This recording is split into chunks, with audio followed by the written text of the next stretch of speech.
Yes, we are live. Haha, we are live. Oh, the technical difficulties this morning. Welcome to Linguistics You Can Use. I'm your host, Sonatina. It is today, August 6th, and today we're talking phonetics. Oh, the fun of live streaming is getting to just like have fun with talking about things you're interested in and not thinking about all of the things you could edit because that's not what we're thinking about today. Today we're just thinking about language. We're just having a chat about language. And if you have any comments or questions about the language that we're chatting about, please do let me know. Type it in the chat box and if in for future episodes, if you want to send me an email, go ahead and look in the description box and you can find out where to contact me in that area. So today, what are we discussing? This little topic I like to call phonetics. Yeah, I'm having fun, obviously, with my little background relay. But this topic is very broad, right? So phonetics. What is phonetics? Mm, very basically, phonetics is the study of how sound creates meaning. Wait, I actually did write this down because I thought I was going to be clever because I try to be clever with my language, even though I've been told that that's, it can be annoying. Anyway, so phonetics is the study of how we use sound to craft meaning, right? Yeah, that's why I wrote that down because it's basically my whole shtick, right? So it does become very clear, though, when you're dealing with linguistics, that how you discuss a topic is going to have a big impact on how you come up with your theories or your ideas and follow through with them, right? How do you approach the topic? So today we are going to be discussing a couple of terms in the discipline of phonetics, otherwise known as acoustic and auditory. Look at that. I'm getting all clever and stuff. Like, yeah. This is what the audience wants. Yes, no, you, yes, no. So anyway, so acoustic and auditory are two of the topics that we're going to sort of start with. But there's another one that comes up, and it is related, but it's obviously different. Whereas these two, you think, oh well, are those the same thing? They're not. But this one, articulatory, um, that is obviously in a different sort of frame than these two. So we're going to start with these two. There we go. Acoustic and auditory. So what are these two disciplines, basically? Well, they obviously have to do with, hearing. Auditory, you hear, audio. You And acoustics, generally people think of acoustics in terms of like the resonance of a room. How do the sounds bounce off each other, right? How do the acoustics of the room sound? So they are both related, obviously, to how we process sound, but they are different, they have slightly different nuances. They're nuanced. Nuanced. Okay, so the perception of language versus the mechanics of what our bodies do with language, right? So auditory, right, is the meaning, what we hear, the the sounds that our minds, or the meanings our minds create with those sounds, right? Acoustics, as maybe, you have inferred from the little reference I made earlier about resonance, right? Acoustics is the actual physical element of sound, right? How does the way that I manipulate air pressure with my voice, with my articulators, right? The one we'll get to in a bit. How do I manipulate the airwaves? And mechanically, how does your ear, right, process those airwaves and create meaning, right? And it always comes back to meaning, right? Because that's the point of language, right? And that's the overarching topic, phonetics. How does sound create meanings? How do we craft sound to create meaning in each other's minds, right? So that's one of the subdisciplines of linguistics, and that's what we're focusing on today. All right, so just going to check the stream. No chats yet. If you do have any questions about anything that I've talked about, remember, just go ahead and let me know. Let's go to acoustics. So, acoustic phonetics. I'm starting with this one because this one really is about, I'm going to go between these two a lot, so I'm just going to keep them in the same, but we're starting with acoustics. So,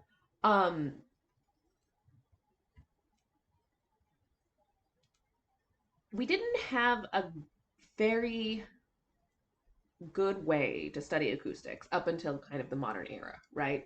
Until we could record sound, it was hard for us to analyze sound because everybody has a different perception of that sound. So when we finally had recordings, right, we were able to use those recordings to analyze the wave patterns of our speech, right? And so a lot of times the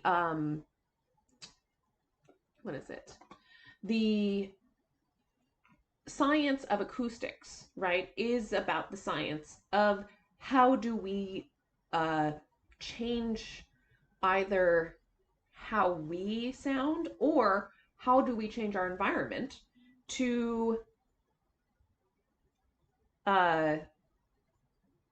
change the sounds that we hear, right? So,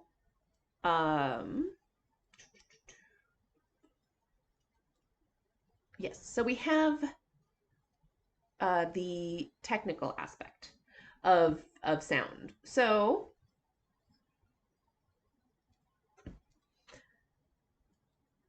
acoustics, as a subdiscipline of linguistics, right, falls into a lot of different areas. The way that we sort sounds, right, in a language varies quite a lot between one region and another, right? There is, I think it was David Crystal. I feel like, he's referenced a lot in linguistics because he's a famous linguist that is currently alive and writes a lot. And he's a, fun guy to listen and talk to. So he, what is it? Yes. So there was a quote he said about in England, right? If you go, I think, 5 miles, you get a new accent or something like that, right? In the language. So acoustic linguistics has a lot to do with accent research, right? Where are the boundaries where one person perceives a sound versus somebody else, right? So a lot of people think of the pin-pen merger, right?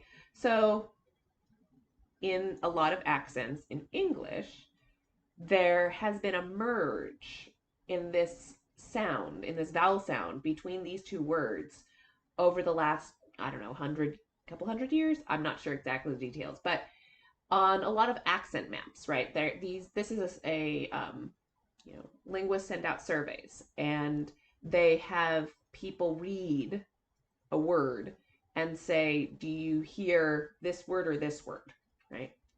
I actually went into this on a previous episode when I was going over a study that I participated in when we were being asked whether or not we understood the word being said as ice or eyes versus bet or bed. And it was a very interesting study. I think you should go back and watch that explanation if you are interested in that.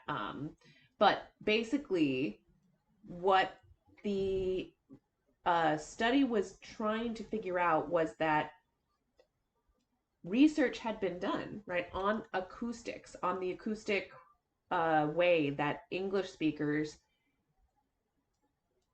differentiate those two words, well, four words, but the pairs of, so bed versus bet. And it turns out that basically we English native speakers tend to actually elongate the vowel sound in the word that has the voiced consonant versus the unvoiced consonant.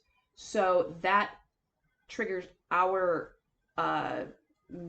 brains, right, to hear the voiced consonant, even if the speaker might not necessarily say it, because the speaker is almost always going to actually elongate the vowel sound when they mean to say the voiced consonant, even if they don't say the voiced consonant, because language is very strange. The way that we speak language, the way that our language functions is still not very well understood, right? The way that, and that's why, acoustics can be, the study of acoustics can be very practical in that if you're interested in concerts, right? Like if you are interested in how the, sound profile of a audience, the audience experience, right? That's a very practical skill that you can use acoustic science to apply your art, your artistic talent, basically. But then there's also on the other side, right? If you are interested more in the language aspect of acoustics, you can go into accent research. And there are so many others, right? So, acoustics, acoustic phonetics, a pretty, I think, okay overview. Let me know if you don't think that there is, not if you don't think that was a good overview, but if you have any interest or comments or questions about that topic, because it's not necessarily my area actually. Like I do accents, like I do obviously work with the acoustics, but my focus is actually more in the auditory realm. So let's talk about auditory phonetics. So I like auditory phonetics because, as you have may have noticed, I like analyzing how people create meaning from the sounds that come out of us, right? So the mechanics of it are interesting to me in that I know that the way that we make sound affects the meaning, right?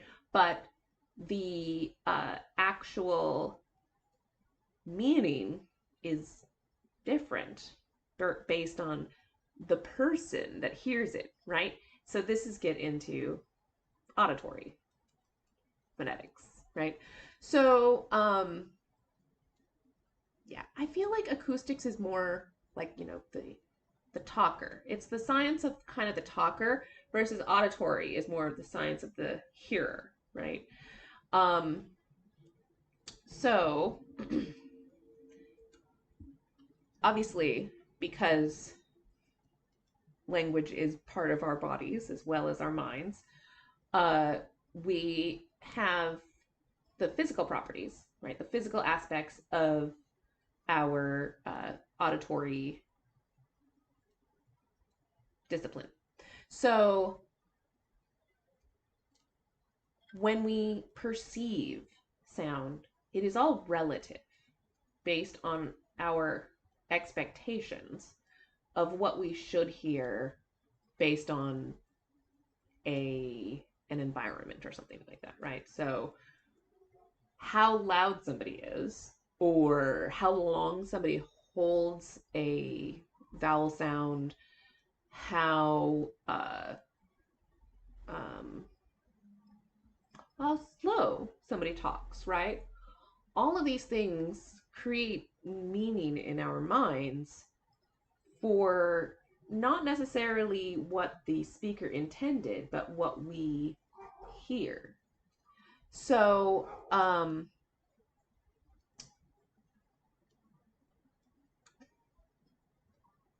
guess I'm more focusing in the prosody, right? That's more of the area of auditory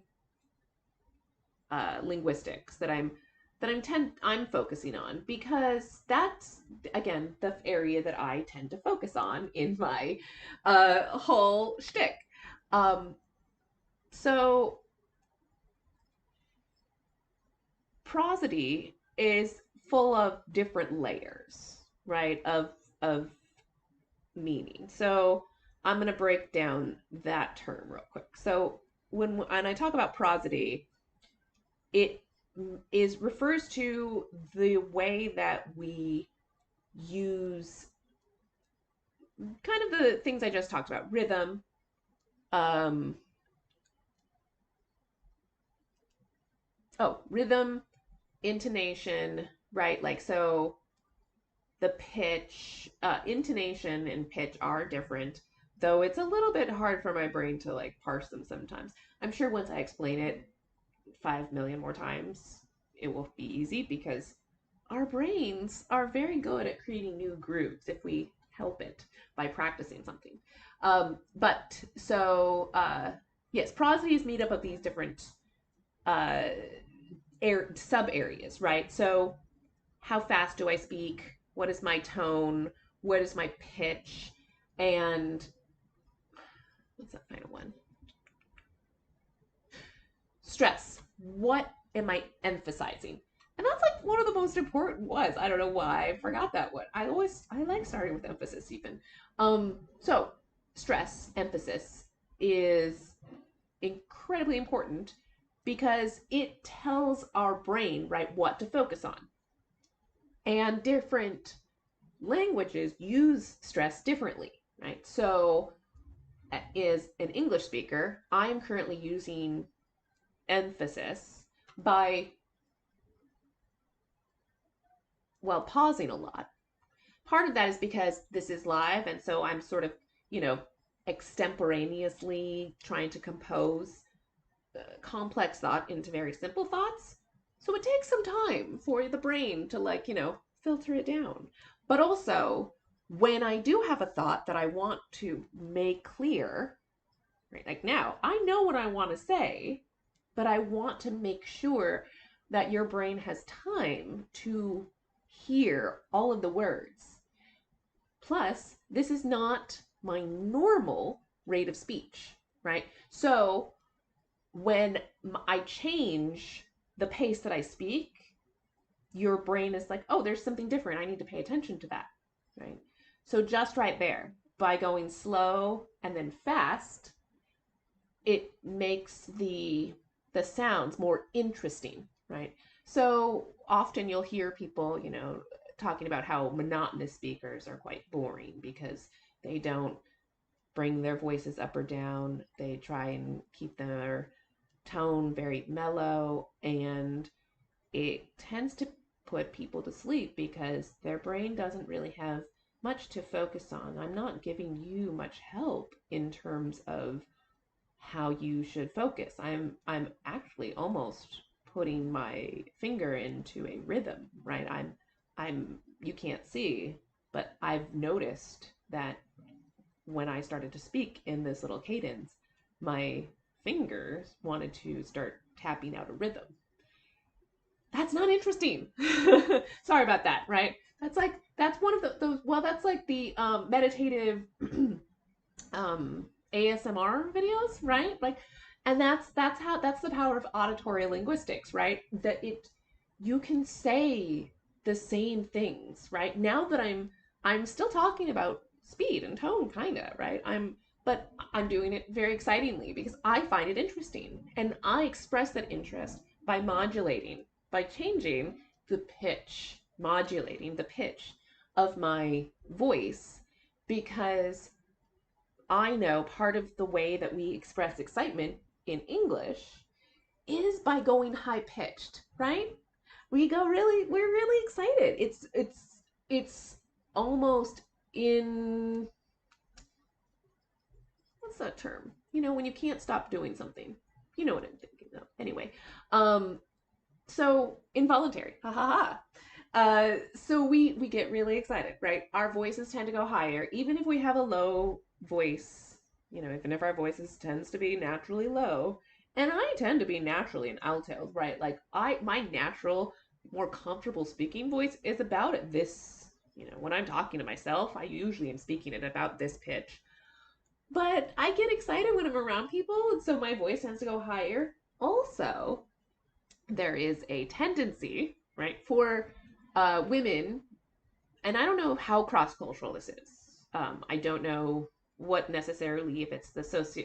This is sociolinguistics, right? So now I'm getting into my, but this is the thing, like, right, auditory linguistics can, well, does filter into all of the other disciplines, because linguistics isn't so much a tree as it's this little like amoeba of webbiness, you know? Yeah, like I'm gonna say it's a webby amoeba.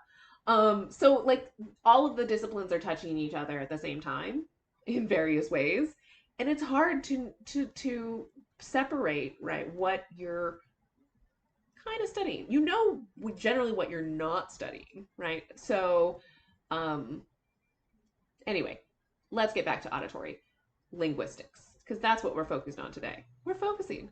Um, so auditory linguistics is, like I said, about perception. How do we use our voice to make our words interesting? How do we bring people into our world using the sounds, not just the words, right? And maybe that's the sort of difference in, or that what we're not studying, right?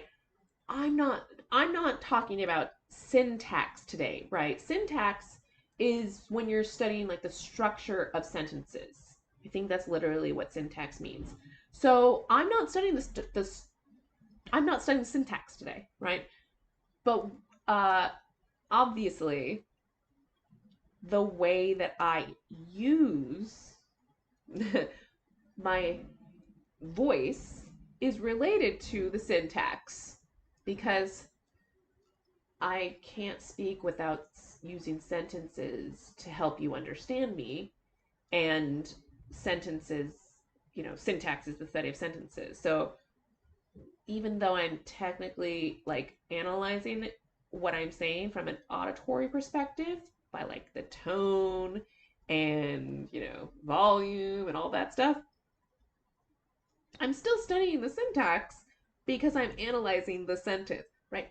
And that's why linguistics is a webby amoeba. That's what I'm going to go with. Okay, so that was auditory and acoustic linguistics. Now, how about this one? Articulatory. So, articulatory is actually the, I feel, simplest one. Because I feel like how we make the sounds is pretty cut or dry. Wetter, cut, and dry. I don't, why does that analogy just all of a sudden, like, because I'm in language analysis mode. So when I don't get an idiom right, my brain goes into analysis mode. Let us move on. So the articulatory science of linguistics basically comes down to how do we make the sounds that we perceive, and that's different from acoustics, because acoustics, right, is about the environment as well, versus articulatory is pretty much just about the physical mechanics of the individual. So, it's like these three. I mean, I took the other two away because, I'm sure you got sick of looking at those two. But, oh,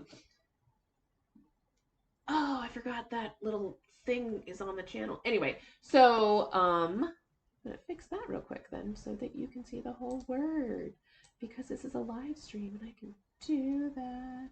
So, hey, you're going to go right there. Cool. All right. So we have articulatory phonetics, the study of how we make the sounds, right? Our physical stuff. So it's a fun one to teach because it's so, I feel, cut and dry. That is the term. That's the thing, that it's cut and dry. So you make the sounds in this way for this language, and other people will perceive it that way, right? So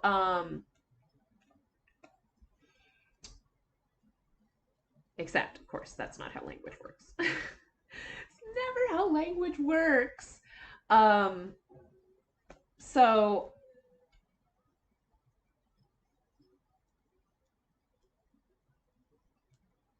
okay, let's focus it. Okay. So let's start with the actual physical aspects of articulatory linguistics, and then we'll get into the abstract, because it's me and I'm gonna go abstract. So in articulatory linguistics, we start with, obviously, how the sounds that we make are crafted. How do we use our parts of our body? So most people start with the words, and so we're going to start with words too, because it's familiar and easy, and why not? So we think of a word like articulatory. Let's go ahead and break that one down. First, I'm going to take a little sip. When I'm trying to formulate my ideas, I should take a sip, instead of when I've actually formulated my idea. I'll get this live stream thing going. Don't worry. We'll get it there. So, articulatory is a word that technically has, let's count them out, R-Tic, U, La, Tor, E. 6 syllables, right? Technically. But when we're actually saying it in a sentence, like I'm talking articulatory physics, or not physics, well, I guess physics, but also, what is it? Linguistics, right? Articulatory linguistics. So, articulatory linguistics. Articulatory. What are the sounds that I'm actually saying, right? So, if I'm enunciating the word because I want you to be able to hear all of the different syllables, right? I'm actually going to say the individual sounds a little bit differently than if I'm saying it in a sentence. So that's why I started talking it that way. So we can't, as articulatory linguists, we don't actually really start at the word level. We start right at the phone level. And the phone, if you have, watched or had any exposure to linguistics and language stuff, is related to the phoneme, right? The phoneme is an individual sound that creates meaning in our mind. But the phone is before that, right? That's the individual, that is the, like where one sound starts and one sound. Yeah. So how we make the sound, the place our tongue touches, the place that our lips touch, the shape of our lips, our teeth, are they touching anything? Are we breathing? What? That like, isn't all language breathing? No, it's not. No. I mean, the vast majority, right? Like 99% of language is, maybe 98. I think it's 99 though. But like it's express, it's expulsive, it's pulmonary, it comes out of your lungs, right? It's breath. But I don't need to breathe when I don't click or, I'm not actually like having any air come out of me when I'm making that sound. So, yeah, not all sounds that we use to create meaning are involve our lungs, our air, our rib cage and our diaphragm and all that stuff. So, that's what articulatory physics, the mechanics of it is all about, right?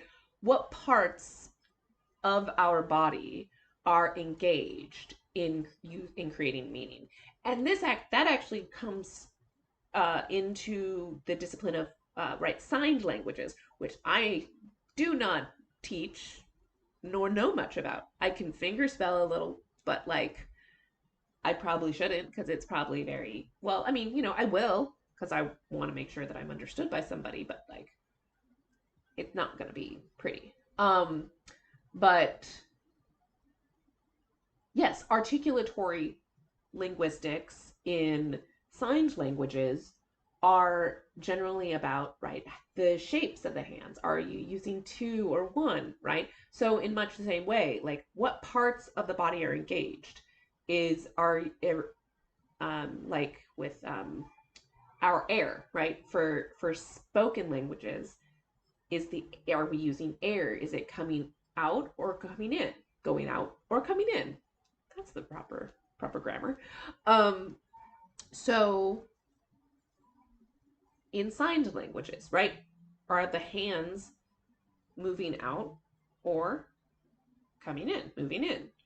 Are they going up or down, right? How is the face engaged? So all of these things are related to articulation. Right? How do we use our body to create meaning?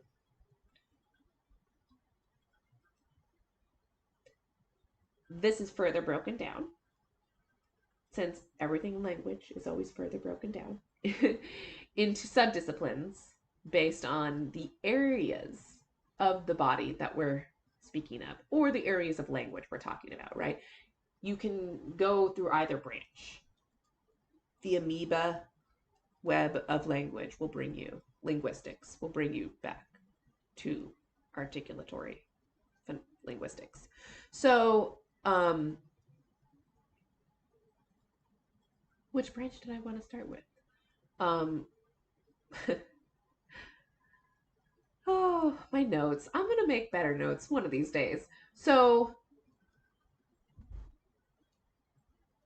I talked about the body and how we I did talk about that, yes. How we use the physical aspects of ourselves to create meaning.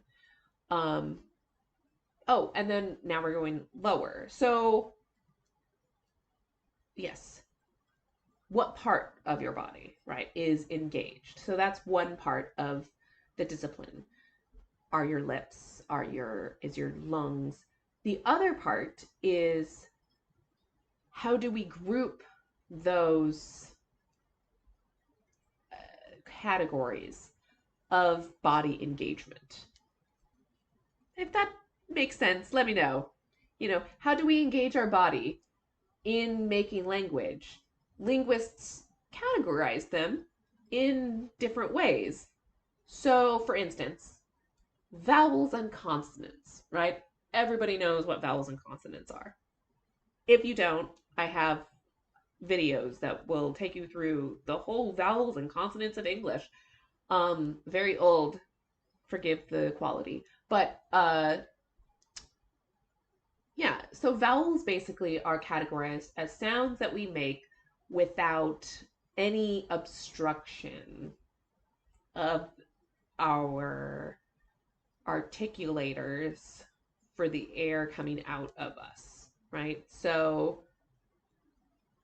but that's also very simple. But we're being general today. We're doing overview-ish level of linguistics. So that's the general idea of vowels, right? And consonants obviously are kind of the opposite.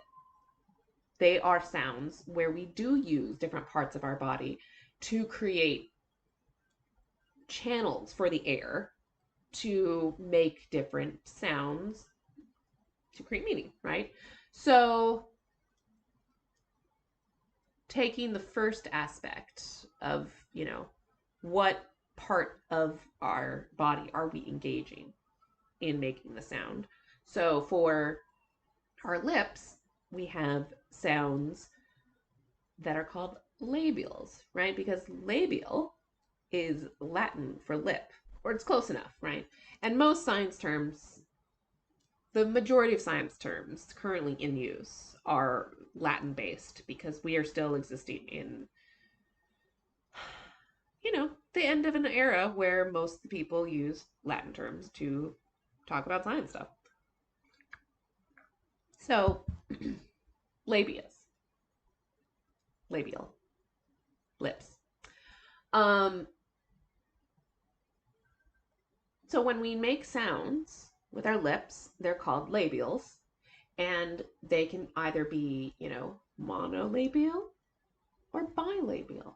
And we don't actually ever say monolabial because if they're only using one lip, they're also using a different part of our mouth, or our articulators, right? So, it has to be our mouth because it's all there. Anyway, so we have bilabial, meaning both lips are engaged in making a sound. That's not a sound that most languages use to make a regular meaning or a regular word. Most groups of people use all the sounds to create meaning eventually, but it's not a sound that I feel we want to attach to a regular word. It's more of a rude sound. So it's a beatboxing sound, right? That's a regular consonant in the beatboxing world, but it doesn't tend to exist much in general, came out of just random groups of people talking to each other language. So yes, we have labial consonant. Then we have those are bilabial, and then we have dental. Our lovely teeth. We have teeth, and they are known as dentists, denties. Their dental science is the science of teeth, and I don't know if that comes from Greek or Latin, but it's yeah. So we have labial dental, teeth, lips, and teeth. So right, that actually brings us to a part that's farther back into our bodies, which is our voice box. So taken and right, so that's known as those are both known as bilabial sounds, but no, not bilabial, but b is a bilabial sound, and v are both labial dental. The way that we distinguish those two are by how our voice box is being used, another articulator. People don't often think about our voice box as an articulator, right? But it changes the way that the sound comes out of us, right? So that's why I made a little jokey reference earlier about how vowels, are when our bodies don't manipulate the sound. Because technically, right, like if our voice box is being used or not, it's being manipulated one way or the other. That's kind of anyway. So like, no voice box, right? Like, no vibration. Channels are open. It's all good. Right. Voice box. The little folds. They're vibrating. They're closed. We are physically closing them, and as the air is coming out, it's going through a smaller channel, so it vibrates, and we hear a different sound. Right? So that's articulatory science right there. Phonetics. Wow, that was a lot of stuff about phonetics, wasn't it? Well, now I'm not saying that's all that I could say about phonetics, but I don't see much. I currently there's no questions or comments to respond to in the chat. So I think that's a really good place to like end our discussion on the science, right, of phonetics. It, like I said, it is the science of how we use sound to create meaning, to craft meaning in each other's minds. And there's so many different aspects, so many different,